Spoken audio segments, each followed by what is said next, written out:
We're just being extra. Hey, you guys. Welcome back or welcome to the Just Extra podcast with Jackie and Erica. I'm Jackie. And I'm Erica. Yes, welcome back, or welcome, like Jacqueline said. Make sure that if you haven't already, like, share, subscribe, comment. I don't know what else you're supposed to do. Rate, review. Follow us on TikTok and Instagram at justextra_podcast. And then you'll see all the links to our personal pages, and we'll do that whole thing at the end. But yeah, engage with us. Write a comment. If you are listening or watching and you hear something and you're like, la la la la, like, write it. You know what I'm saying? Like, join in on the discourse. Like, this should be very community. Don't leave Erlene in the comments by herself. Okay. Exactly. We'll talk back, but just don't be shy. And speaking of Hassan, shout out to Hassan, our producer, Mr. Forbes on Instagram. He works with us under the Chill Lounge Network. So, say hi. We're all cool people. Anyway, hey, we're all. Hi. So we're going to start with our extra thoughts. Yay. Jacqueline, would you like to kick it off? Okay, so I finished Forever on Netflix, but I kind of want to open this up a little bit more. I've been kind of opening myself up these days, but maybe I'm not at the same time. So I am avoidant. I think I've grown into a more avoidant person when it comes down to my attachment to people. Like, if I find myself getting anxious about something, I immediately no, I have to dead the whole shit, or I have to back up so far away that I don't even look like I care. And it sucks. It sucks. Cause I actually, your thoughts were in my head, Erica, when you talked about you have to have people to give so much before you give a little bit of yourself. It's just for me, I just know, I know my loyalty to a situation, can be taken advantage of, because if I have loyalty to you, or if I call you a friend, or I call you my significant other, I'm with you. Now, the thing is that what comes with that is moments of, say, your other partner could kind of let you down.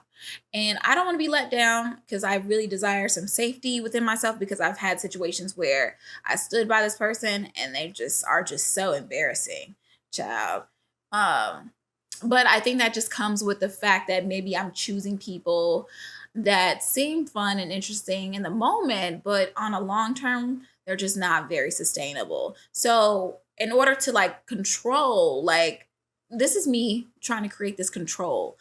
You know what? Let me make sure this person's really with me and really messing with me before I give them any fucking thing. See, I tried to prevent cursing, but we're 4 minutes in. It's fine. But I'm just saying, you're right. I'm just trying to. I was trying to, I know me, and this is just a habit I got to work on. I got to figure out, who do I feel like I can create this access to me, and also the way I'm going about it. Because unfortunately, because my love language is kind of what are you doing for me? And are you able to show up for me in these, ways? I'm equating that to feeling safe, but I just need a little bit more discernment. I need to reel it back a little bit more. I mean, also therapy, but y'all, we'll get to that in a little bit. So, going back to it, I actually finished Forever. Wait, I have comments. What?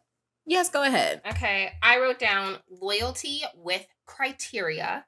Okay, so my question is, how do you decide that you're going to be loyal to someone? Who deserves your loyalty?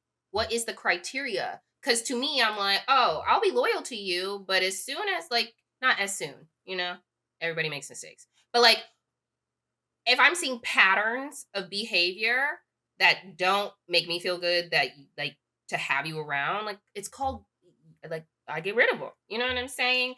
Mm-hmm. Or compartmentalize, which we've kind of talked about in the last episode. But yeah, I'm I can feel what you are saying. And I think loyalty is a beautiful trait. I love it. I consider myself to be a loyal person, but never to my own detriment. Okay. I'm not riding with you till I die, you know? At some point, that thing clicks for me and I'm like, "Oh, mm, we can't do this ish." So, yeah, that criteria is important. And you said acts of service is an important love language for you. And I think it's number 3 on my list: quality time, words of affirmation, acts of service.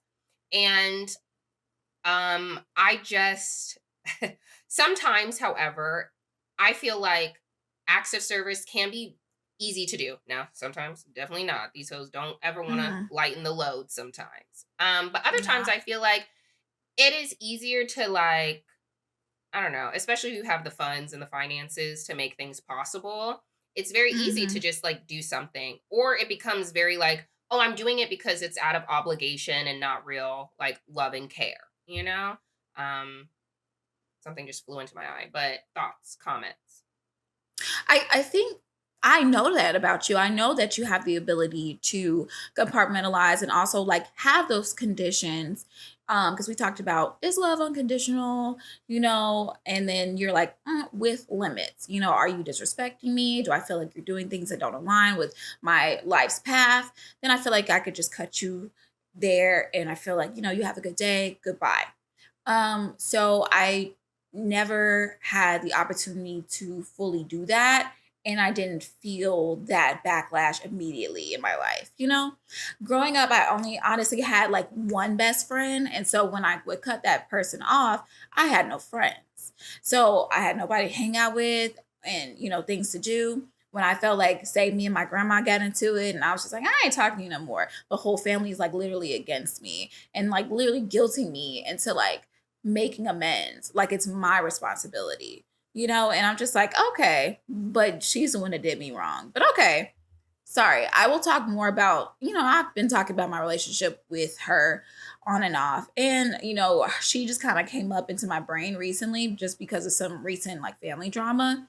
But at the end of the day, that's still my girl, whatever, love you. So, talk to you later, whatever. See you later. Yeah. But I guess I'm just I like, just never.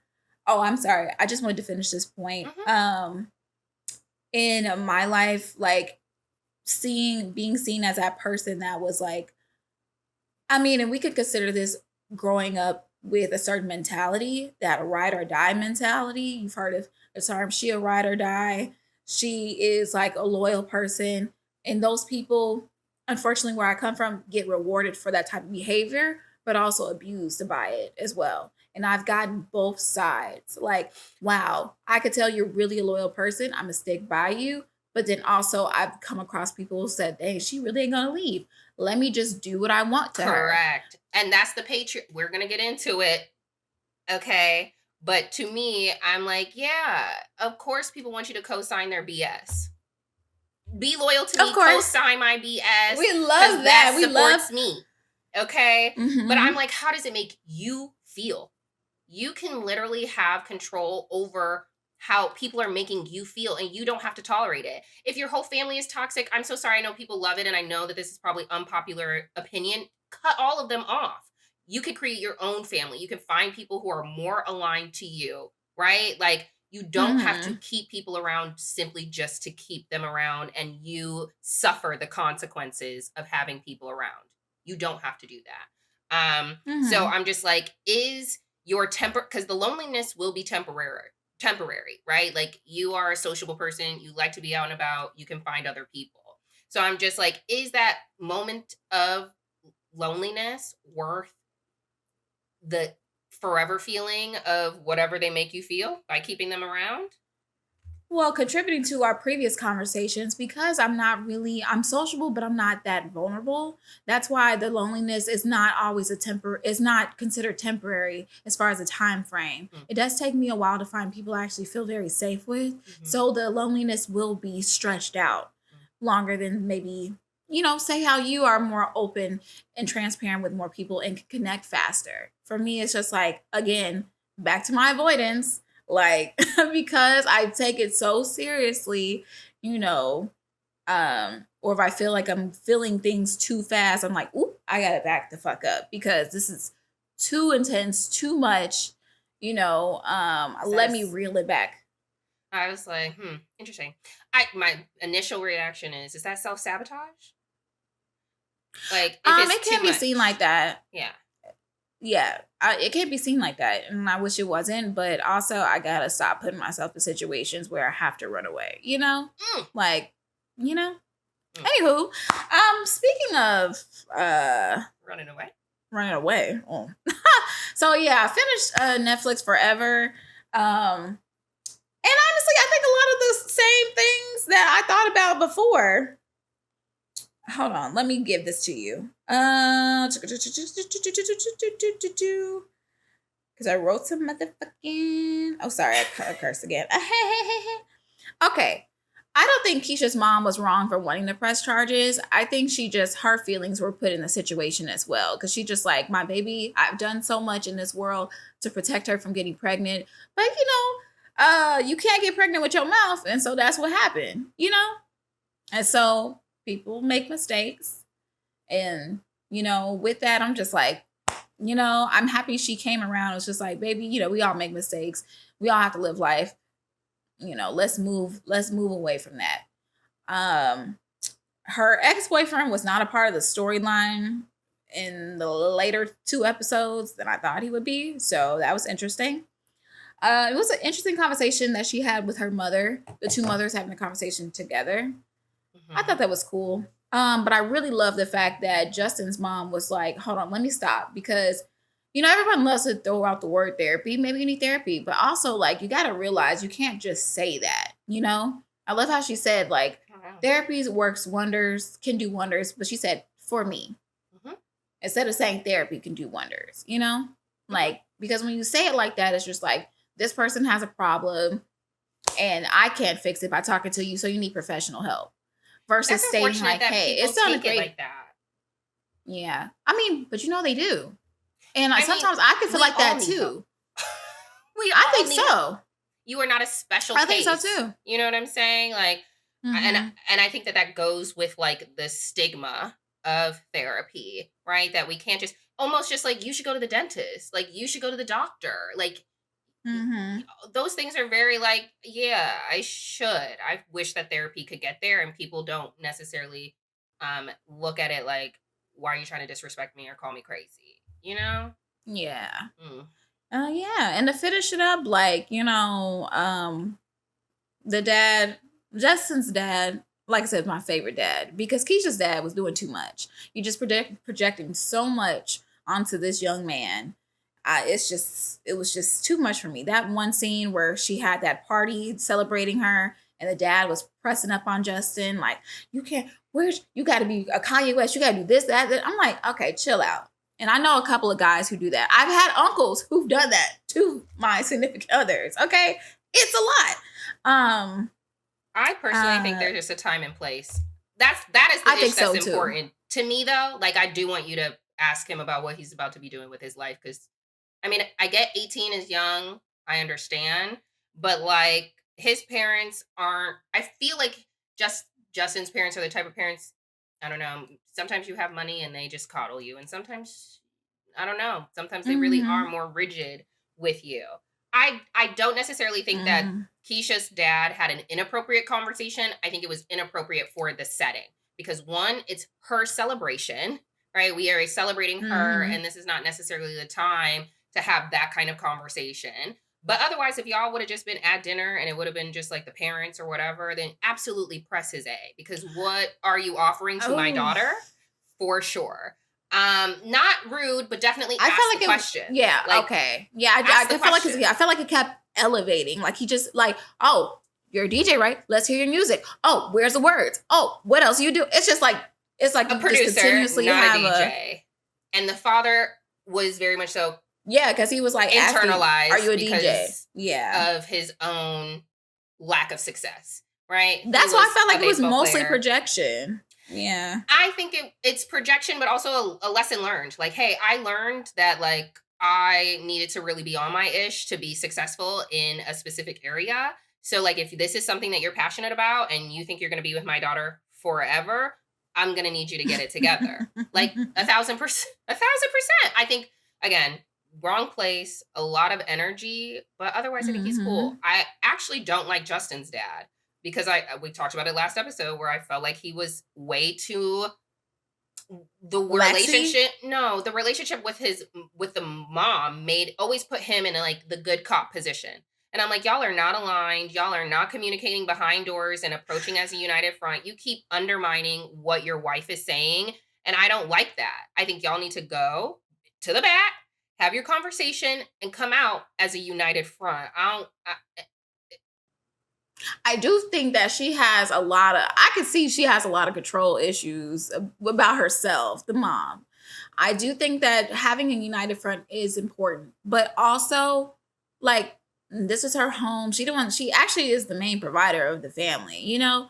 Mhm. And it's like, that's the thing. Like, okay, so because you are the main provider, you get the last word, you know? And I Mhm. guess, like, at the end of the day, like, everybody should be able to say what they want to because it's his kid too. But I do feel like even with the whole Northwestern thing and her like kind of talking for him when they were in the meeting and stuff, I was like, girl, back up a little bit. Chill out. Like, it's his future. But I feel like she wants to be in the driver's seat so much. And I do feel like that's why I do like their relationship because unfortunately, yeah, while he has to be the bad cop, he still balances her out in that way. And I feel like she knows that. And that's why she still allows that because she needs to do that herself. Which is why they should both acknowledge that we're coming from different perspectives. And before we give an answer, we should have a Hmm. conversation. So, yeah, I do agree that Justin's mom was doing a lot. And I do agree that Justin's dad wasn't doing enough. He was doing a lot as well in He regards was doing to, so, it's like, and all Keisha's right, dad was doing boo. a lot, and Keisha's mom. Everybody in this show was kind of doing a lot. I will actually say, Mm. yeah. Hmm. I did the last part, and then we can move on. Yeah. Was I really like the fact that when they were, sorry y'all for spoiling shit for y'all. Y'all you supposed to Spoiler watch it. alert. When they broke up at in the last episode, and Keisha was like, "Look, even if we're not together, can you fight for yourself? Like, stop living a life for other people and just like, can you fight for Justin?" And I really love that. It's funny because I'm like, can somebody around that age have the same conversation? But you know who's writing it? Somebody who's a little bit more. The script has to be clear, and Because I even think it was very mature that he was like, "Hey, it I'm was not very where mature. I need to be, and I will drag you down." Uh, And the thing is, as someone who has been in a relationship right before college and had to break up, like that was a very mature conversation because unfortunately, and we'll talk about it a little bit more, some men can be very selfish about what they want. Like a lot of guys will be like, we can still be together. And then, Have my cake and eat it too. yes. And I mean, I'm happy he thought he had a well-rounded thought around it. So I mean, we'll see. I'll watch season 2. I'm not gonna lie, it kind of ended a little anticlimactic for me, but we'll see. Y'all gotta let me know when it's back on. So Okay, will do. Well, I definitely was wrong. Okay, loud and wrong. Okay, I was like, you "That's you my specifically Brock wrote Akil." you Okay. specifically wrote liar. Oh, So I I mean, said I'm a liar. I was crying when I saw. I was like, oh, okay. Nah, you just had a little slip up. I That's why I was like, I've just seen her before, and I didn't think that was her. I'm like, I feel uh, like I've seen her somewhere else. listen. That was not. Oh, girl, the mom was not Mar Brock Akil. That was what Karen Pittman. Okay, folks, Hmm. enjoy her. Shout out to you, Karen. You're doing it. My bad, girl. That's it for that. We also talked about a lot of celebrities, and just wanted to give an update, kind of. I know we kind of skimmed through Dawn Richards' testimony and the things that happened with her, but I also thought that like her story as it related to Q, who was a part of a band called Day 26, right? All right. Okay, there So you go. Dawn Richards and our dear friend from Day 26, Fucking Q, whose crackhead. name is Quanell Mosley, in case you were interested. Yeah, Um, that's not the name. Yeah. Basically, he had an interview where he was kind of just explaining or expressing how he felt his relationship or interactions with Diddy went. So he was on Vlad TV and he recounted receiving an unsettling email from Diddy's former head of security. He described the message as having a sacrificial undertone, which deeply unsettled him. And it just, I don't know, he just had a lot of fear. Yeah. He said, I ran to get help. I spoke to my family because if something happens to me, I want you guys to know what I am going through. Yeah, he did not appreciate his mentorship. Um, he basically said that, okay, so Q also opened up about the broader impact of Diddy's leadership style on his mental health. He mentioned that hearing Diddy's name used to trigger traumatic responses, stating, to be honest, it Mm. used to, and my documents that I have for my mental health, I have his name mentioned in there, right? Like it used to trigger him. Wow. In light of these revelations, Q emphasized the importance of mental health support. Good for him. Therapy helped him, and suggested that the music mogul also needs to address his issues. I feel like there were other things I was listening to impressive, and she was talking about how his mom was like on like an interview and was like crying with him, like that's my baby, and like I'm just seeing him decline. I'm just seeing his relationship like not Yeah, he was kind like of going through it a while. I definitely saw him going through it a while back, but I didn't know what exactly was. I knew it had something to do with his career and Diddy, but I didn't know like how. You um know? he was saying that he doesn't think that Diddy liked that he was dating Dawn, and that Nope. was like a jealousy thing for him or something around that regard. All alleged. We just talking. Thanks everybody. Yeah. So yeah, obviously the Diddy case is going to continue to go on for at least another month or 6 weeks because it was Mm. originally 6 to 8 weeks and it started at the top of this month or so, the top of May, since y'all are going to get this in June.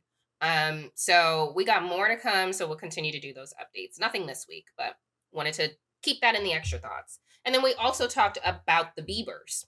Okay, little old Haley and Justin Bieber. So Haley Bieber has a company called Rhodes.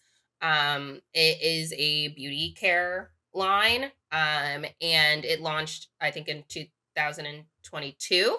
So it only took 3 years for her to sell her company for $1 billion.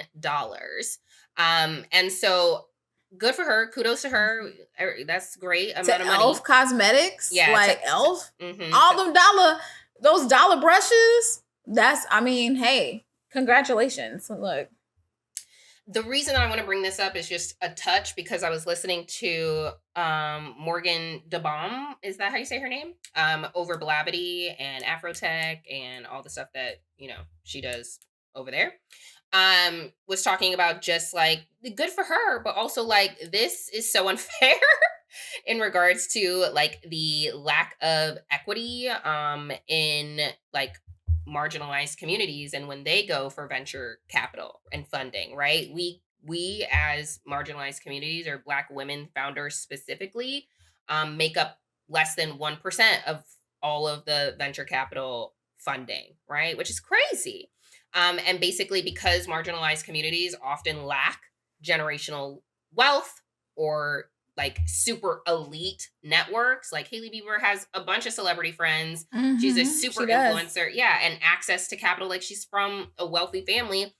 It makes it seem like that is what, like, I guess it just is, it's a bias towards success. Right. And Hmm. so I Yeah. think, we kind of, the society looks at Haley Bieber and the likes, to be like successful founders. And oftentimes that leaves other marginalized communities that are overlooked from funding because of that. So I just wanted to, I don't know, state that basically, that there needs to be more progress as it relates to like equity focused venture funds. And so I don't know, just kudos to her, but also like, why can't we get no money? And why the community, when we do sell, get upset? That's a whole other conversation. I mean, you already said it in a nutshell. She's attached to people who have money, and when you don't have money, you don't know people with money. It's hard to find money.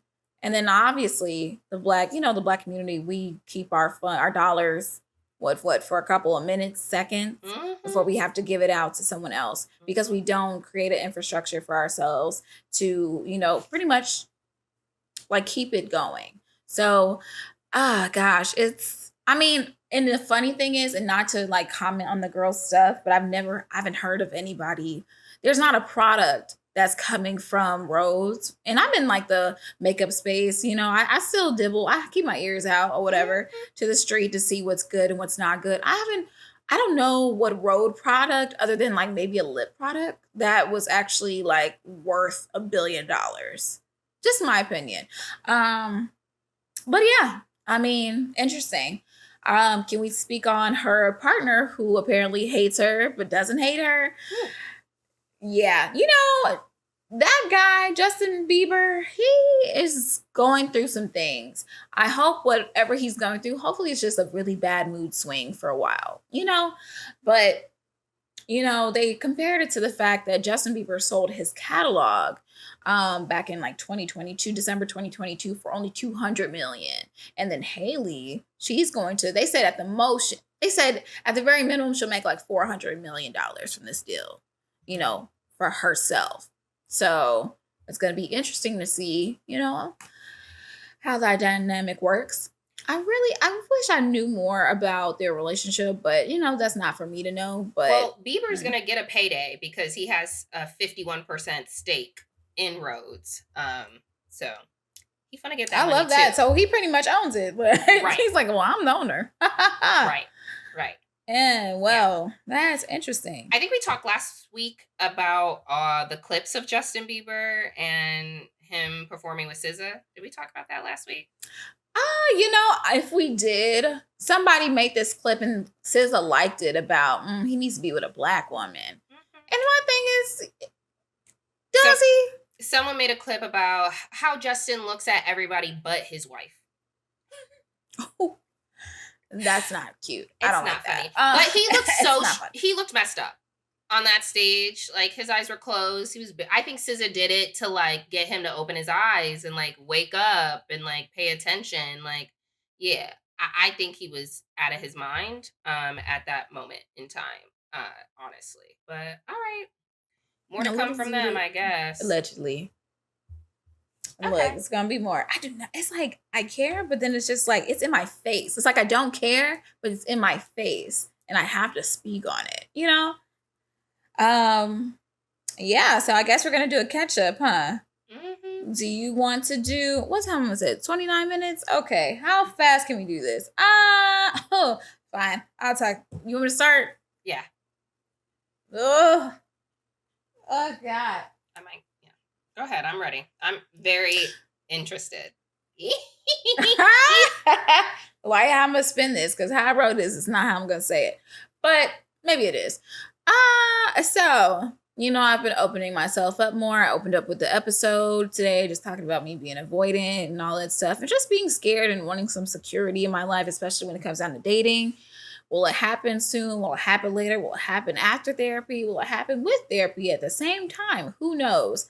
Long story short, so I'm dating or whatever. And there's somebody else that has caught my attention. But the thing is, we kind of mentioned them a little bit in the previous episode, and we were kind of going back and forth between nicknames and stuff like that. But it's the reason we're going back and forth between the nicknames. So this is a girl I have an interest in. I think we've kind of been like, oh, you seem interesting. You seem interesting too. You want to hang out? Sure, let's do that. I've had the previous week off, and I'm supposed to focus on elevating myself, organizing, being a better person, soul searching and stuff like that. But I chose fun instead. So me and this person, me and her have been hanging out pretty much every single day this previous week to the point of leaving stuff here. It's just like, oh, okay, that's cute. Are we moving a little fast here? That's my thing.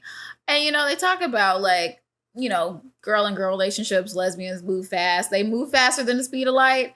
Before you know it, you're on a 3-day date. that's been lasting for 3 days, and next thing you know, you moved in together, and it's just like, whoa, this is kind of interesting. Um, it's a shock to my system. I'm having a good time, but it is a shock to my system because I've just been by myself forever. I'm used to going home by myself, but this week I called it like a fever dream because I didn't think I would be here, and this is the experience that I'm having, and I'm going with the flow, but at the same time I'm very like, should I be highly worried right now? Like, what's going on here? Like, why is this so fun? But at the same time, I'm very alarmed by this, you know? So I see you writing down notes.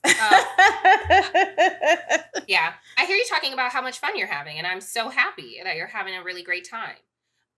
To me, a relationship is part fun and part like, do y'all talk about anything that's serious and like in regards to like where you see your life and like what's gonna happen to it and like because you're saying everything is moving so fast, but I'm like, Mm-hmm. is it fast physically? Like, or is it fast like, oh, we are seeing our futures together because we are having real conversations and we can really see this ish happening? Or it's fast because I you're would like, say we're having fun and like you've been here for like 3 days, so that's too much for me. I think it's the latter, actually. Okay. No, we actually had some conversations, but I think it's just the reality of like, okay, this person is going to be temporary at this time because of their projected future. Is that the only Like, reason? no, it's not. Okay. Just on a reality basis, if everything was cool, there's still that factor. But then there's also this other notion of like, I got to keep my eye out on you because, like, your personality is very friendly. But I was also accused of the same thing by that person as well. Like, we've been out a couple times this week, and they pointed out, like, ugh, why are they like Is that talking to friendly or you? jealousy?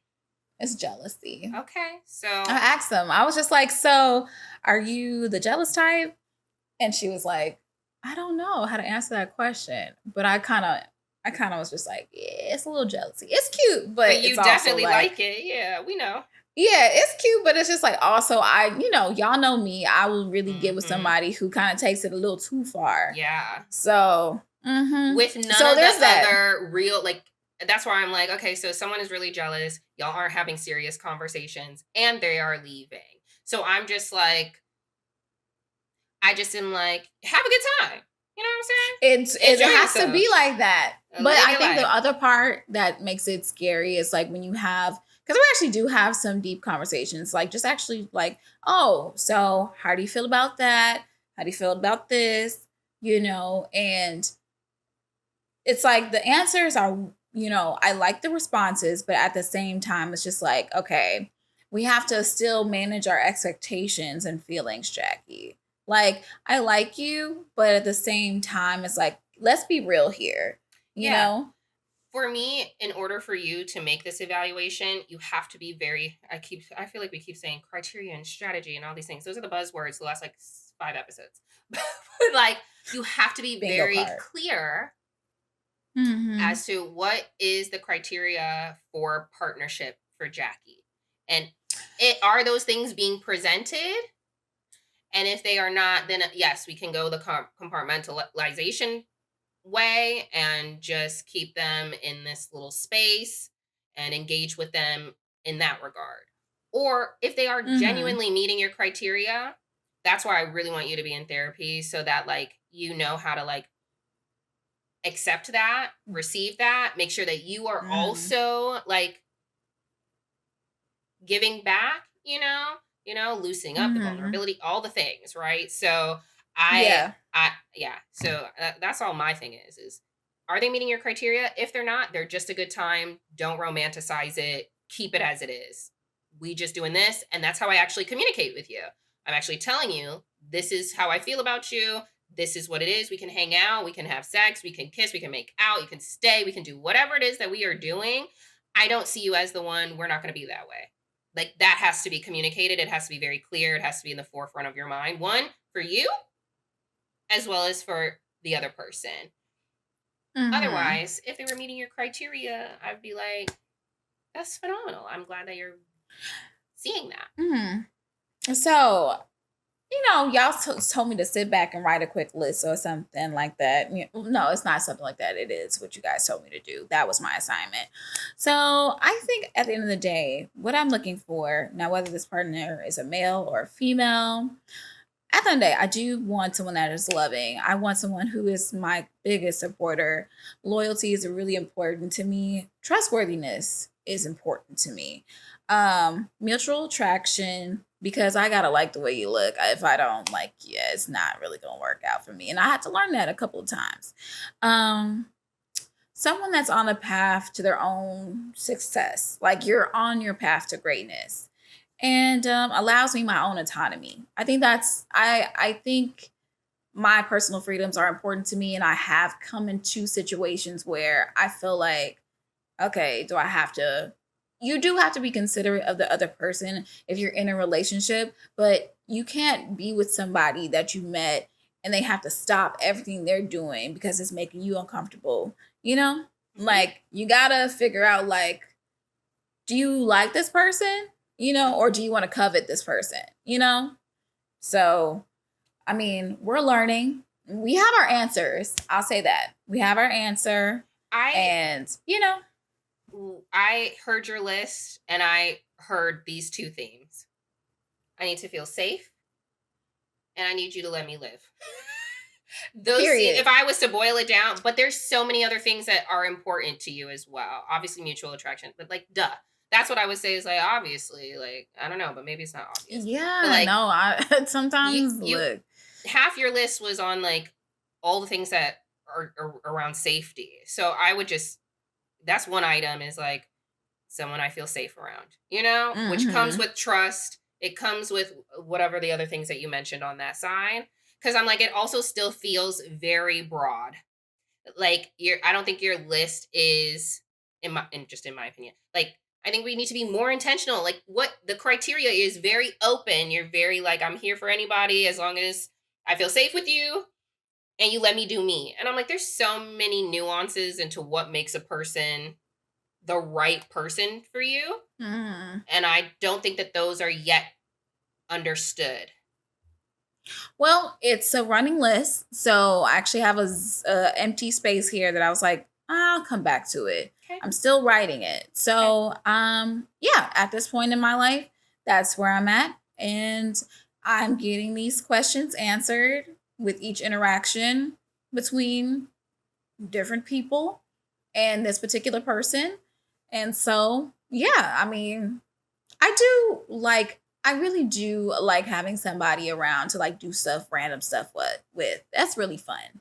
And I really liked myself this time around because I'm actually being a little bit more open. When I'm having a concern about something, I don't hold it. I just be like, so. I also like the fact that this person allows me to be as aggressive as I want to be. So, which is fun. So, that's it. Okay. Great. So, yeah. I X'd out a lot because we talked about it. Two things I want to say. One is just like, I feel like I've been very shamey. I don't like that ish. I feel it coming up and I don't like it.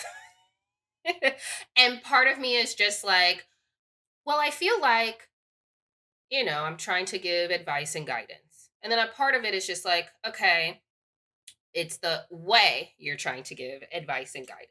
And I'm like, I can work on that. And I know that there are opportunities for me over here. And I also just, again, in my own like rumination, have been like, ew, do you think you're in a relationship and you're like amazing? First and foremost, I've always thought I'm amazing. So let's start with that. Second of all, I'm like, second of all, I'm just like, I hope that is not, I don't want to come off as a person that feels very righteous in like those things. I do, and I would like to talk about this more in our later conversation in this episode, but it's not just a you thing. I've noticed that when people get into good relationships, they become the relationship experts. I do not believe I'm an expert. Yeah. No, I don't think that's the title, but it's just like when they say the righteousness, it's like, I feel like I can lead you to the path of, milk and honey, like, so yeah, I mean, that's not, I guess maybe I'm used to that. So I'm not like, I don't know. I guess I'm used to that, but continue on to what, Yeah, I guess I just, part of me is just like, I haven't found out a solution. Obviously, I'd like to adjust my like delivery, but part of me is taking it too extreme to just be like, I'm just gonna, I'll let everybody navigate life, however they would like to navigate it. I can't, part of me, it is like, I care about you, I care about, and like, I just feel like I get more passionate about the things that I'm saying because I'm like, I want the best for you. And yeah, part of me is just like, I'm struggling between what that looks like. Like, I gotta work on all that stuff. I understand that. And that's why I like when you get really passionate and like, because we were at Juliet the other day, and you're like, hold on. And it's just like, I know that that's coming from a place of actual give a fuck. Yeah. Sorry. Actual care. Because if you didn't, you would be like sitting back and just listening, drinking your water, and just be like, absorbing the tea. Like, yes, you're doing this, you're doing that. Yeah. Yeah. But I'm not that invested. I'm like, okay, well, good luck with that. It's a movie for me. Period. Look, I'll be having a great time when it comes down to other people. I'll be like, tell me more. But it's just like, I just like to know. But it's when it's someone that you're very close to and you really feel that attachment to, like your happiness actually, weighs on you. And so you see me like actually like struggling a little bit because I've been struggling for a very long time. And like, I just do want to. First, I had to get to a point of actually saying out loud that I actually desire partnership. And see, it's hard for me to say now, but it's like, it's hard for me to state that I desire partnership, but it is also hard to face your own demons because you're the reason, like you have to come to like that conclusion, like you're the reason why you're in this position. It's not that other guy, it's not that other girl, it's not that other person that came in and out. It's the fact that you are making these choices you are creating unhappiness for yourself because you keep choosing things that are very temporary and not long-term and sustainable because you are afraid of like standing up for yourself in that way, Yeah. Yeah. So yeah, I understand. Yeah, I don't want to make it a whole like thing. I'm emotional. I'm sorry. I ain't got no tissue, but I have one. Yeah, But it just lets me know that you actually care about me. And it's just like, duh. Yeah.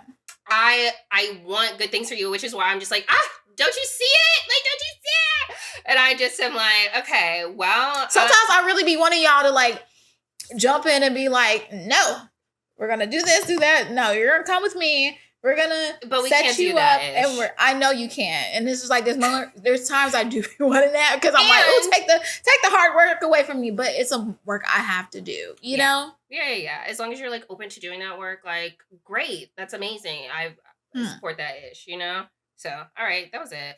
All right, well, drink some water. We just passed Memorial Day. The only other light thing I want to say before we get into our reels ish, good thing we're not doing no extra, is as look. So Memorial Day we had I had two things. I had a thing with Capricorn and at his place, his mom came over, his sister came over, and his sister invited like two people or whatever. So I was just like with him and like them. And then obviously Monday we had our thing. I'm not really talking about Monday and our thing, like whatever.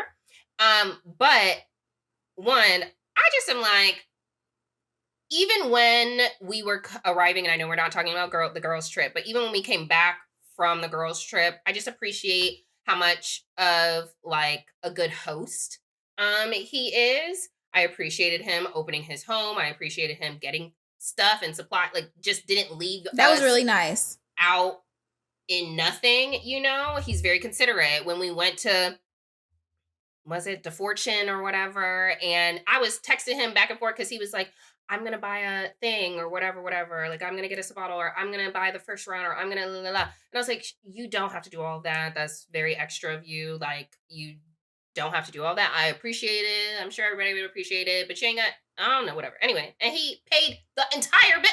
So see how much he listens to me. But I guess I do appreciate like the thoughtfulness that is there. And we even had a conversation. This is not, hopefully he's okay. We didn't talk to him about sharing, but I was cracking up because his mom and sister or whatever were gonna like bring most of the stuff, and he was kind of just like getting some of the things like that he felt, whatever. Anyway, he specifically asked for hot dogs. And yeah, they just did not get hot dogs because they didn't want any hot dogs. And I'm just like, that makes me sad. But that makes me sad too. That would piss me off, actually. Sorry, but yeah. And I'm just like, he was being so like, all the things that he like just to make it a great experience. And he asked for one thing. He asked for one thing. He was like, can y'all get some hot dogs? Like whatever y'all are bringing and cooking and having, like we appreciate it. Da, da, da, da. I'd like a nice burnt dog. period. And I was like, if it ain't burnt, it ain't barbecued, okay? Yeah, and I just feel sad about it because I just think about how great of a host he is and how thoughtful and caring and all the things, and just being disappointed.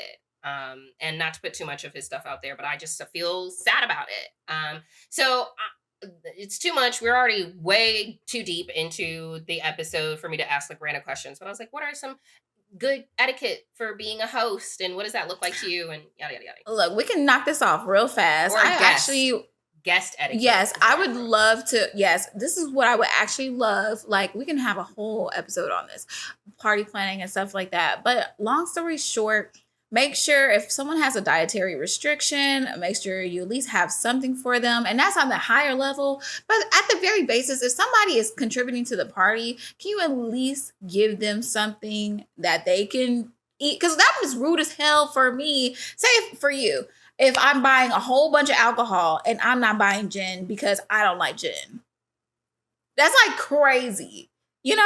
Like, and that's on the higher level things because like bottles are expensive. But like at the end of the day, if I'm doing something, like why am I not, thinking of you, like being considerate. Also, I think other things that you could just do is just like make sure you have enough seating. I don't know. We can go about this in a whole nother way. Yeah. Say hello to greet your guests. That's important.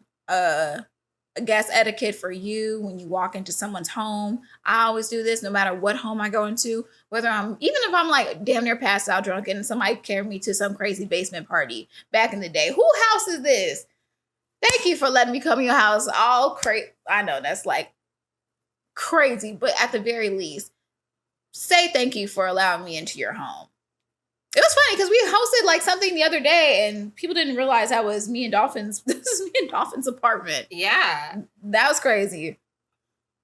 Well, our other friend was hosting, but yeah, things happen. So I'm glad your pool was open. I'm glad everybody enjoyed it. I'm glad everybody got in. Yeah, that's it. That's it. Okay, I think we'll definitely get into party plannings, things. We'll planning in general. Mm-hmm. But what we finna get into today, okay? Pick me and the patriarchy. All right. Y'all already know your girl is very much so into podcasts. Shout out to Girls Gotta Eat. Interesting enough, they're two white women. But honestly, I like the one host, Ashley. She be, writing for marginalized communities. And I appreciate it, Anyway, they are kind of like a sexual wellness type of podcast brand. They talk about a bunch of different things, relationships, things like that. And they had a guest on the podcast. Forgive me if I fumble your name, Drew Afualo.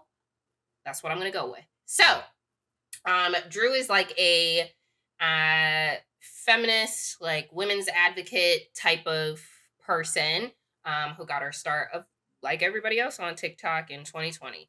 And Basically, a lot of her content is focused on, you know, empowering women. And in this episode, they were just, go listen for all the details, but they talked about a lot of different things.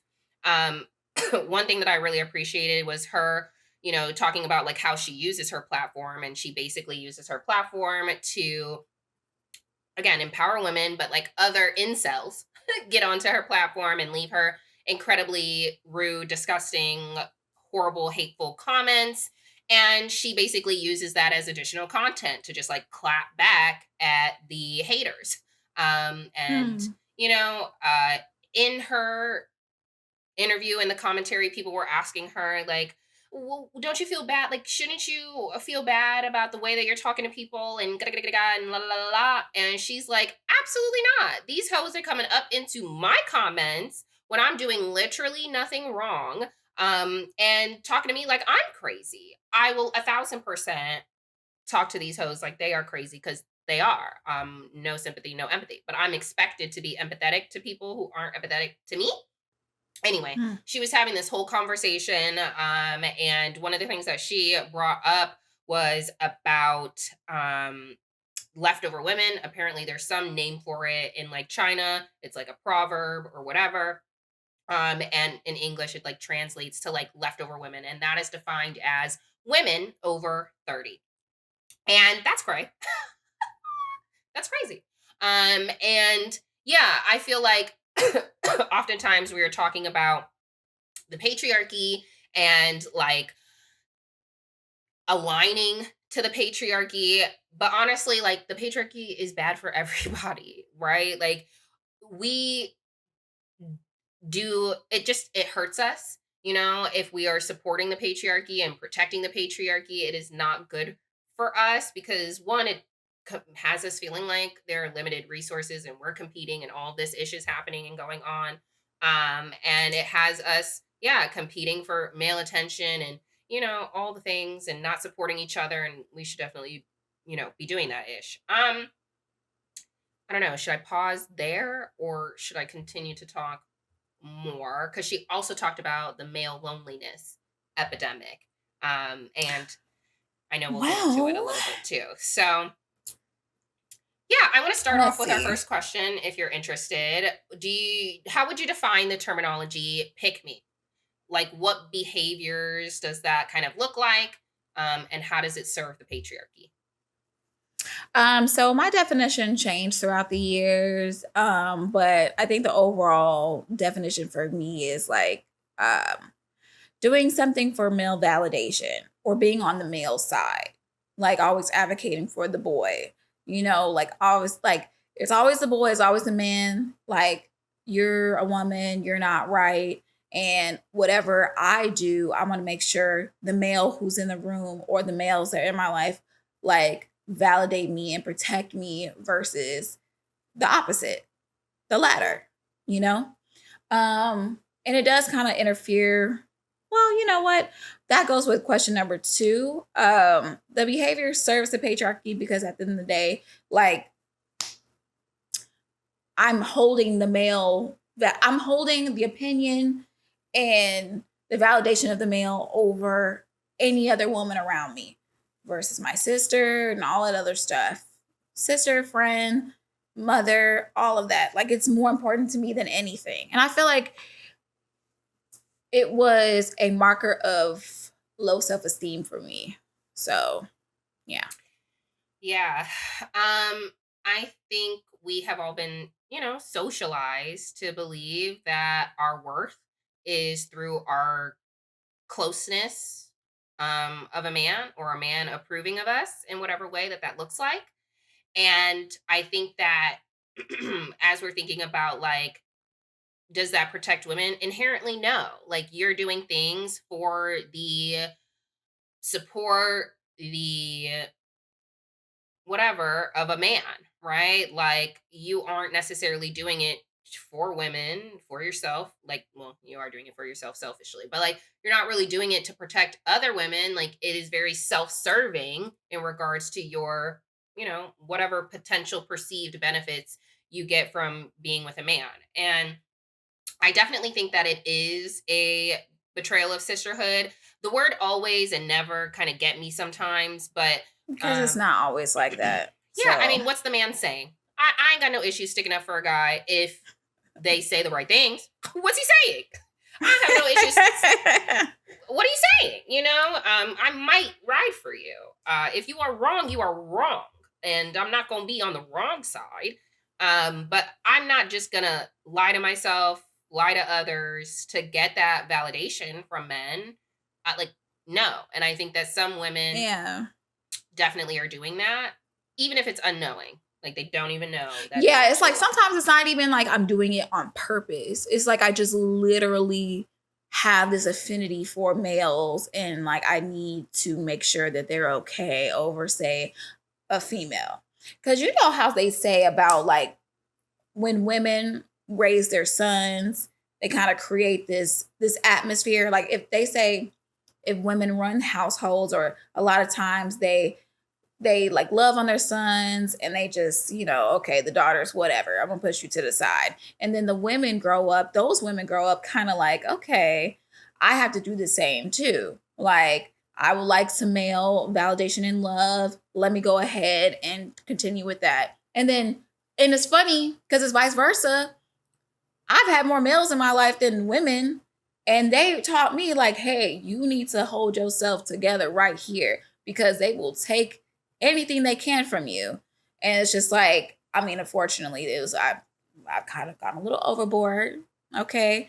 And well, I have my own journey with that. But it's funny because men will raise their daughters to say, like, no, I got to protect you from people like me.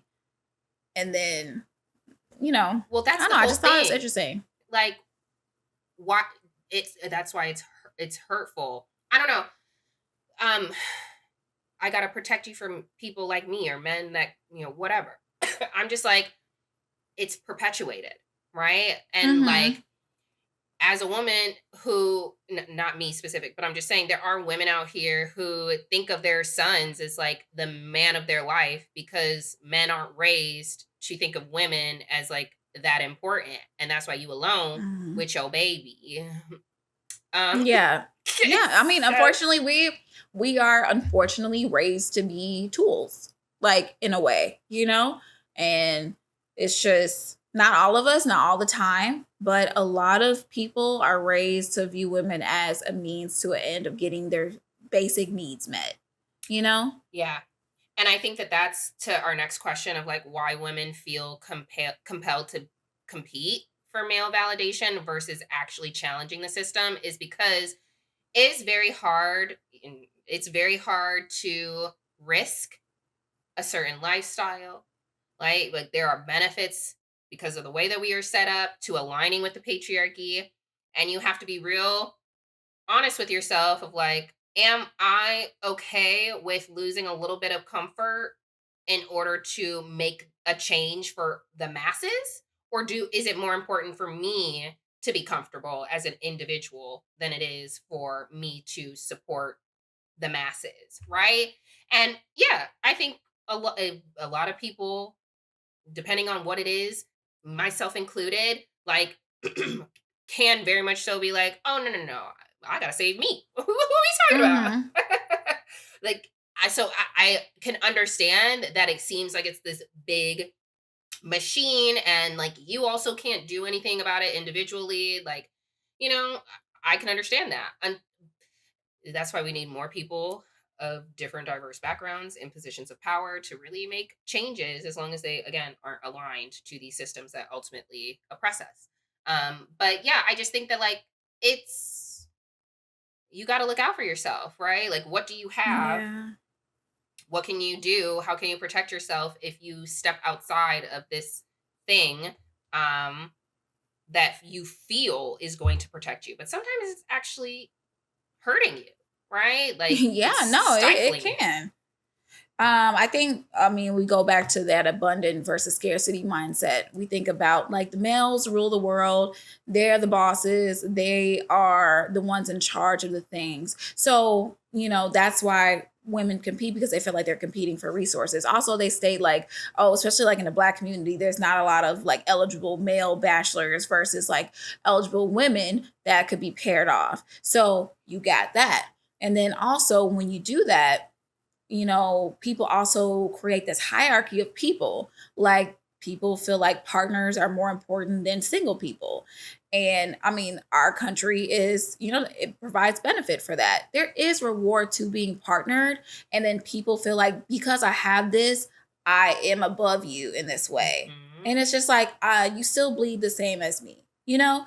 And then with that, that's why we go back to the competitive nature. And that's why, honestly, a lot of women, because sometimes be unfortunately jealous or hating on another girl because they feel like you have more access to males than I have access to males. Like for instance, like pretty sorry, my mic, like pretty privileged. Like someone could look at me who is like, I love male validation. I need male validation. Jackie, you get a lot of male validation, and I don't like that.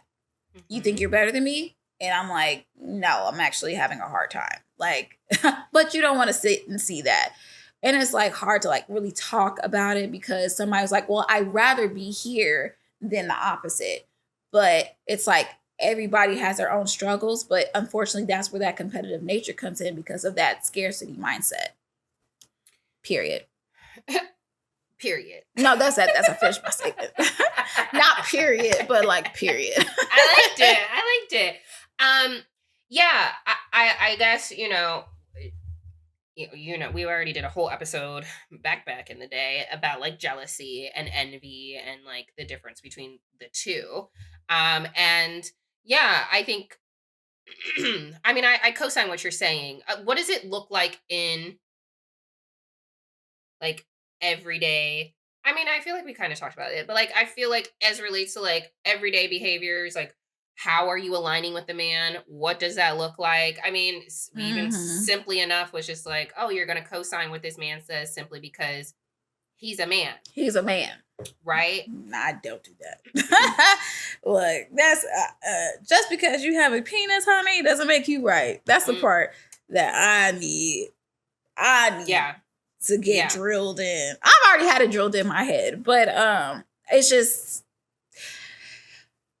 and I have to have a conversation. And I want. I have a family member that, you know, I love her so much, but I do feel like she oversteps for the males in her life and not the women in her life because she assumes that we have it all together and the Oh boys don't. no, So I have to give them more attention. So, yeah. you froze So, on my end. yeah.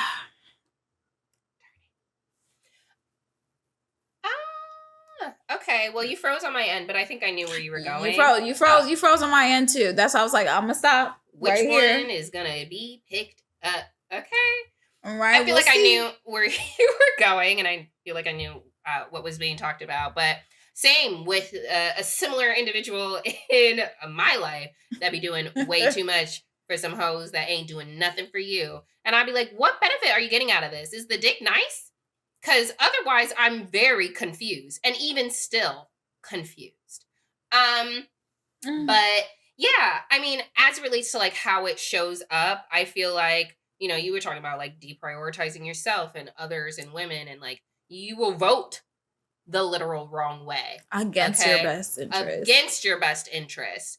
I feel like in the workplace, I feel like I can see some of these examples of like who is prescribed, the note taker, who's responsible for handling some of the administrative work, who is considered a leader versus an executor, and Mm. why, who can train but not really have responsibility over strategy.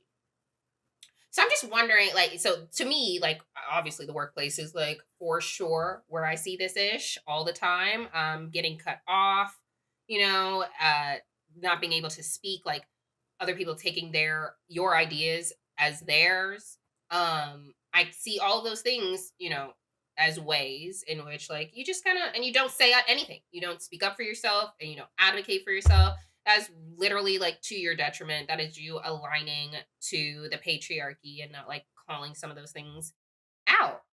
Um so I guess internalized misogyny is thinking that all of those things are okay.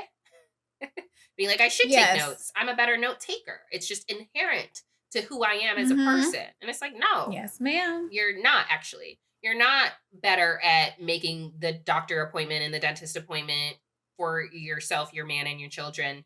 Like, someone is actually, they are capable. Like, I think we need to get out of the fact that we keep thinking that men aren't capable to do these things, except for whatever reason we think that they can run a country. It's like, you can't actually wash your undies, but you can run the country. And I'm supposed to be like, you better than me? You can't even feed yourself. I'm confused. Period. I'm confused. I get so confused. And you know what? I think internalized misogyny can also be seen on how we present ourselves on a physical sense.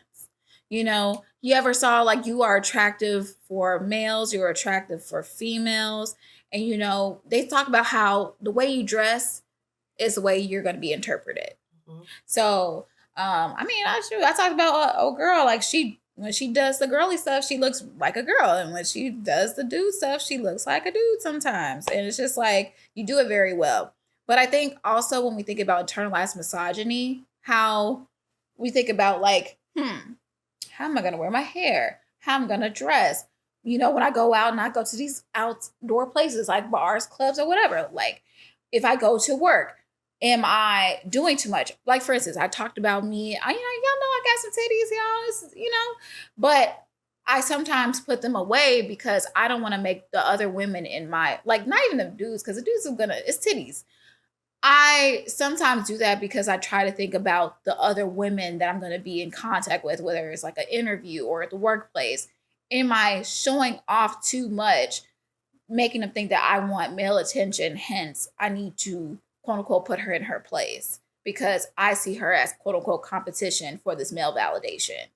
That sounds so bad, but I'm thinking about it like that's how it's coming across to me in my head because I have been made to feel like, okay, yeah, made to feel like, okay, Jackie, like, you think you cute? Who you dressing for? I remember my first job, I literally came in like super cute boss, like, you're like, no, corporate bay. And I unfortunately had got some unwanted attention. And so I started dressing down. I kind of turned into like a granny at the office. Big coats, big cardigans. I'm going to dress a little bit more like on the masculine side because I really don't want that attention because I need you to see what I can bring to the table first instead of my titties. So I understand that. I definitely think, there's time and place, and I would never, because of the way that society is set up and women can't just be like shirtless. I still wouldn't want like a man to be shirtless in the office. So I'm not saying that like that I'm trying to be like they should be shirtless in the office. We should be shirtless in the office. Like, no, time and spaces, right? And I'm not even saying that you should just, cover your areola. Like, I think that I have this shirt that is like this peekaboo, right? Like, it is peekaboo. You could see just like my little line because I ain't got no titties, okay? But you can see this little line and that's it, right? The neck is still high, but like my little cleavage is a little showing. And I'm like, it's so cute. I'd love to just like, I feel covered enough to wear it to the office, but like just because a little bit of titty is showing, I feel like I can't wear it to the office. And I don't know how we're gonna get to a place to kind of accept some of those things because to me, it's not that deep. Like, my puss is not all out. You can't see the areolas. right. It's not, I don't know. If you can't focus, it's a you problem. I think that we need to get out of, because to that's the alignment to the patriarchy. Like, you are a sexual being, and so if I see any ounce of you being a little That's sexual, and that's perception. Oh, gosh. And I feel like we gotta dismantle that. But like, it takes all of us, all of the time, doing that for an extended period of time to make it like this is what we do, right? Like, I forgot how long the bus boycott, but like it wasn't a week. It's gonna take some time because at one point in time our hair was considered a distraction. So we just got the Crown Act. Not just, but like just, within the last 5 years or so, like it is new legislation. To me, that aligns a little bit more closely to white supremacy versus the patriarchy. Mhm. But yeah, 1,000% in regards to like, we have to make the statements to show up like this so that it is Mhm. accepted. You know, all the news anchors wearing braids now, and you're just like, wow, wow. Isn't And it's that pretty? right. Anyway. I think that then, like at the end of the day, and it is sad. It's funny because after we had that initial, I talked to you guys about the boob thing before when we were at lunch, or brunch or whatever. And Arlene called me and she was just like, "Oh, I'm sorry that you felt like that. I didn't even really think about it like that." And I was just like, "No, yeah, like it's like it affects me deeply to the point of like." I mean, this goes along with my whole journey of self acceptance. I've had to pretty much kind of tone down a lot of aspects of my life to make other people feel comfortable. So I don't receive like negative feedback because it's hard for me to like feel, you know? I mean, but I guess that's just a personal journey. So can we say this? Is it fair to hold like pick me women accountable, or should we focus on the systems that create them? We Mhm. already know that, but we should point it out when we feel like, hey, I feel like you're being a little too hard on yourself. Yeah. I even Drew in the Girls Gotta Eat episode was like, I will eviscerate a man. But when women come into my comments with all that nonsense, I do take it easier on them. I still try and tell them, but I'm not about to be like, you a dumb, ugly hoe, like I would tell a man. You know, like I'm not going to communicate to her in the same way that I would a man. And I can agree. I just, again, like, can be like, I think if I don't know you, you gonna get the worst of me. I don't know you. You know, and I feel like there would I would try to have a little more intention with women, um because otherwise I would be a part of the patriarchy, you know, like Hmm. just bashing them and telling them that they don't know nothing. I do think that they should be held accountable. I think it looks different. I do agree with that statement. However, don't be super stupid out here, because then I can't Yeah. have as much Oh sympathy. gosh. I can't, You know, to a that's degree. why you gotta sit and ask, like, when I mean, sometimes it takes a little while for you to watch somebody, but you like, yeah, you gotta see if it's an intentional thing or if it's like they just genuinely don't know, you know? And so that's kind of that affects how I approach that person. But in the instance, I'm like, all right, now if you're personally putting me in harm's way, girl, chill. Like for instance, I'm gonna speak on me. Like I've had to come to the conclusion, like there's times where I have been like a little pick me because I'm like, okay, I'm at the club, I gotta do what I gotta do, blah blah blah. And it's just kind of like I'm putting my friends in harm's way so I can accomplish a goal of getting drunk. That's crazy. Or accomplish the goal of getting into a section. Like, that's not cool. This guy is crazy. You don't know what the fuck. Like, why am I doing that? Does that make you And a it's pick just me I or a guess in that finesser? moment, yes. I mean, sometimes, because sometimes I can be really ruthless and not really give a fuck. But then sometimes it's just like, well, I mean, y'all don't want to sit, y'all don't want to stand, right? We're trying to get this thing together. But then there's also I kind of want him to like me and kind of like, oh, let me, I just sorry, thought it was like I don't like that. genuine. I'm using you. I ain't got no issues with you using these hoes. They get enough benefits out in the life. Okay. I ain't got no issues with you using hoes. Yes, don't put us in harm's way. But I'm like, are you genuinely, because to me a pick me is like, I genuinely am going to like agree with this ish. Like, yes, because I want his validation, but I'm almost so messed up that I do actually kind of believe this ish.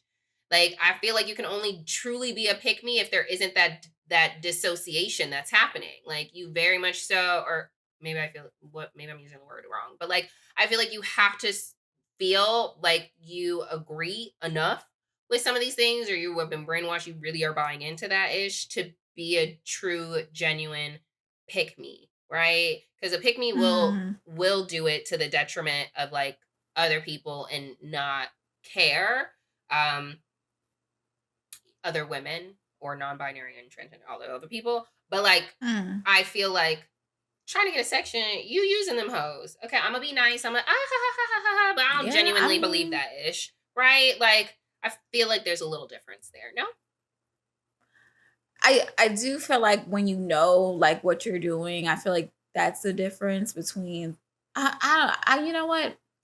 We'll have to come back and revisit that because there were moments where I just kind of went along with what the guy wanted to do in order to get what we had to get. mm, And then in the meantime, I'm hurting my friend's feelings. And that's like, that's not, I mean, it should have stopped there when I felt like their feelings were being hurt. But we okay, just kept it going because we committed to the act, you know? okay. And it's like, I mean, obviously when you involve alcohol and stuff like that, Mhm. your judgment goes out the window. But I honestly, I don't know. I just feel like performing patriarchy, you know, can touch you in many different ways. And I'm just like, gosh, I know. I'm just reflecting on my own life and how much I let it affect me. So Mhm. sorry. Go ahead. Just I'm bouncing a little bit. What does it say about a society when a woman's worth is still measured by her proximity to a man, especially like where we are in time? Do you It feel sucks. This society sucks.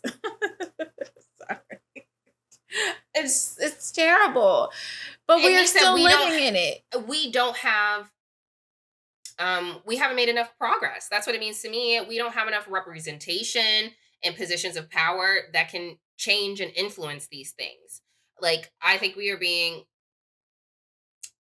forbidden to be in these spaces, right? Because we would Mhm. be changing things, like for the better for our community, right? And I don't think that we're in positions of power enough to make that larger societal change. I think that they are happening in pockets versus in the grand scheme of things. And so I don't know exactly what's going to change. I think a lot of people tend to only have empathy or like are interested in learning and doing better and changing when it personally impacts them. And I feel like a lot of men, and it irritates my soul, where it's like, it wasn't until I had my daughter that I realized. And I'm like, Yeah. that's so And interesting. that's literally like they call it the player's curse. So when a yeah, so when you've done all your dirt and then the God gives you a daughter or whomever you pray to, uh, it's interesting. And then you see your daughter get treated the way that you've been treating these people, and you're just like, dang, maybe I'm, maybe I was bad. But that's the thing, and Drew talked about it. Like, why the hell? Go ahead. Or did you want to introduce another No, statement? that the only thing that I was going to talk about is just like, why aren't men talking to men? Like that's again to me is like it should not be. Honey, they barely can tell each other good night. Okay, I so actually was just talking to. They can't tell each other goodnight. That was definitely trending. That's that was who crazy. they don't talk to each other. They They don't even don't. barely know their birthdays. Like it's just I was just listening to something that said that ish. But Capricorn has been listening to the Grits and Eggs podcast. I feel like Hassan brought this oh up, but interesting. he doesn't Actually, listen, but he's yeah. talked about it. Okay. Look, trust. No, I've been listening to them too. They came on my feed. Shoot. He literally walked out this morning and was like, I love listening to men when they got sense. And I said, huh, what's happening? And I was like, I appreciate this. Thank you so much. Like, for having common sense. And more men need to have common sense and like communicate to other men and like use their platforms or use their one relationship with one person, like, and have those kinds of dialogues and conversations and be like, you aren't acting right. And this is what we need you to do. Okay. Yeah. Because otherwise it's not gonna change. Yeah, I do think it takes a lot more emotional work.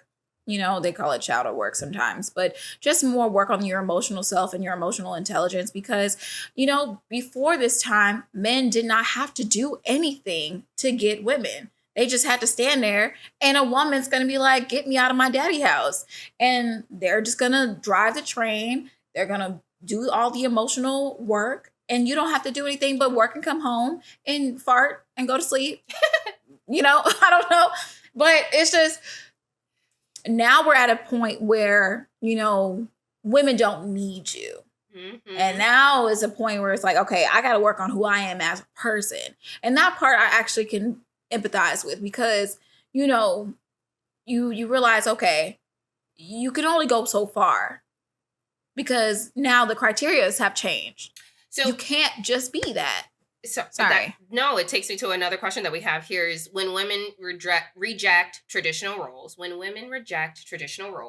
why is the response often centered on what men are losing rather than what women are gaining?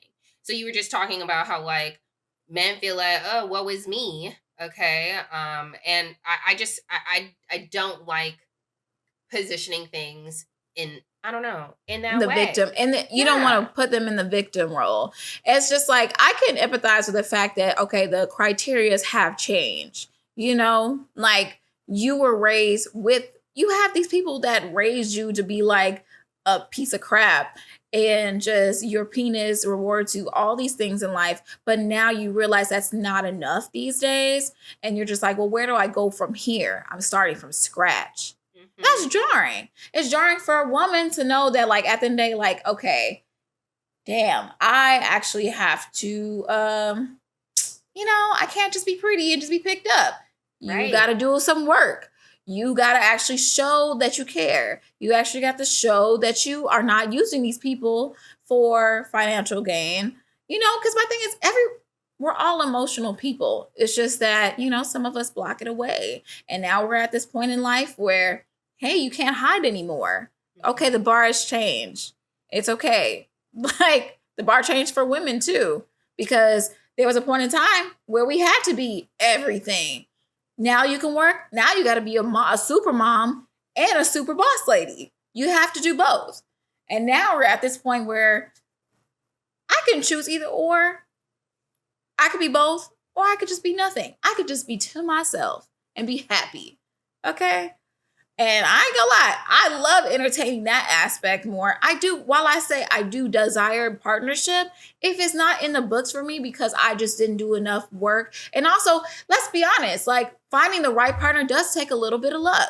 So if you don't feel, if you are not lucky in that way, like, you gotta be okay with the fact that, hey, this is still your life and you're in control and you can still find happiness outside of that. And I've always been okay with that, But some people just feel like that's just the end of the world, child. I'm just gonna die. So I mentioned at the top, I think that, so this is like global. Patriarchy is a global concept, and that there are, in China, a saying that I don't know. I don't speak leftover Chinese, okay? women. Leftover women. Yes. And so, one, terrible. Mm-hmm. Because at age 30, that's crazy. But also just like being okay with change, being okay with being alone, being okay. And I feel like Amanda Seales had a whole episode on loneliness versus solitude. And I think we also did something relatively similar, had a similar conversation. And I feel like the patriarchy sets us up to, one, we were very much so reliant on men because we didn't have no rights. We were not fully fledged like citizens.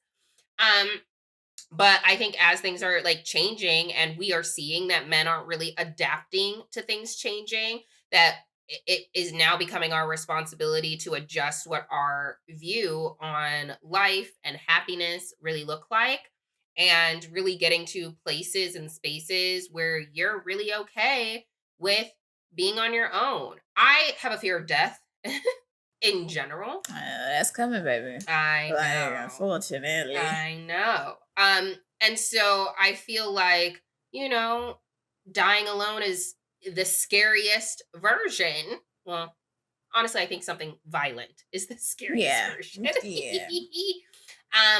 But like, I think we all need to be comfortable thinking about like the what if I'm not partnered, if I don't meet somebody, right? Like, how can we, I don't know, get out of that, or like change our perspective on what happiness looks like. And we've seen all these hoes, not all of them, but the Tracee Ellis Ross, Sis, and the Oprahs who are, you know, untraditional in their single status. Yeah, I don't know. I'm saying a lot. Thoughts? I mean, there was a discourse online about Tracee Ellis Ross like dating younger men, and the men immediately thought like an 18-year-old boy. No. That part is scary to me, but happiness for her looks like choosing whatever path she goes down. She says she rejected older males because they have this, they have a patriarchal mindset, and she's not adhering to that. So that's why she dates younger men. They're not 18-year-old boys, but maybe a 35, maybe 38, maybe 42, because she's in her 50s now. So it's like younger looks like what it looks like to you. But they just could not stand that. Like, what is going, like, losing their marbles. And I really love the fact that she's able to sit up and state, like, hey, this is what happiness looks like for me. I do have to go through a lot of adversity, but I am happy. I am lonely sometimes, and loneliness is an emotion, it's a feeling. But overall, she's actually genuinely okay. And that's And that's so nice. And they hate to see that. They do. Like, oh, you need me. No. You need me. And that's why community is so important, and why the first sign of an abuser is like isolate you from your community. Okay. Period. Okay. Sorry. Go for it. Yeah. So I mean, like, they are finding fulfilling relationships in other ways, right? The other women or platonic friendships that they have that are still fulfilling. They are finding enjoyment in just the dating process and that journey, right? Like, you have to find joy within it. I also think that, like, I don't know. I'm like, you have to disconnect your self-worth from how you were socialized. Like, you ain't nothing unless you got a man. Like, you got to disassociate from that messaging. And I get it. Yeah, it is very tough because there are a lot of things that are socialized. You ain't worth nothing until you lose weight. You ain't worth nothing until you graduate college. You ain't worth nothing until you make six figures. Like, all these things that are telling us who we are, that maybe we personally don't align to, and it's not for us, and it doesn't bring us joy. Sometimes a six-figure job doesn't bring you joy. Okay, it brings you and stress. And honestly, barely. Look, and these days it ain't enough. So. It ain't enough. Okay, let them know. So yeah, I think that it's very important for us to really just like understand like what the patriarchy in everyday life really truly looks like. I think it's very important for us to ask ourselves questions to really reflect, like, why am I doing that? Why is this something that's important to me? Why am I holding value in this? Like, we need to really reflect on some of those questions and like, is this because I genuinely feel this way? Or is it because these are messages that have been shoved down my throat that are making me think that they are the right and only way to exist and live? Right? So. No, these are facts. Like, there are things that I love with you, my other friends, and you guys have these lives set up in a certain way. And I kind of go against the grain a lot of it. But I think, again, going back to that self-acceptance is, okay, that doesn't mean I'm like a bad person. Yeah, I could I could be a little bit more organized. I could do a little bit of this, a little bit of that. But I say it to say, like, we're just going to be different sometimes, and that is okay. Like, but I just hate the fact that we align our self-worth to these things. But I mean, we can't help but do it. I really, like, at the end of the day, I can't. You can't help. I can't. No, you can, but then sometimes you can't help when somebody is just literally like, life rewarded them in this way and they feel like this is how it should be, versus somebody else that's going a different direction. You can't help but think that they're like doing something wrong. That's just how our brains work. We look at patterns. We look at things, you know? Mm-hmm. But that's again why I'm happy that Tracee Ellis Ross and there's other women who are out here living their best lives and just like that's why I really liked Eartha Kitt. Like she was just so about her. Fierce. Yes, she was amazing. R.I.P. But like still like, you know, when you see these representations of women doing their thing and they're just literally going about life their own way, it helps someone like me to know like if that's not your path, like you are genuinely okay. And it's okay to be genuinely okay because sometimes people will not believe you. Of course. They're like, wait, how are you okay? Because I would be killed if I was in the same Yeah. situation. Like, And that's like and I mean, it takes a lot of strength to sit up and say like, well, that's why you're not me, you yeah, know? yeah. Well, I'm gonna end it on this random note that I'm like you triggered my mind with Eartha Kitt. I was just watching The Emperor's New Groove. Okay, in the background. Pull the lever, crunk. Wrong lever. Yes, exactly. Oh, yes.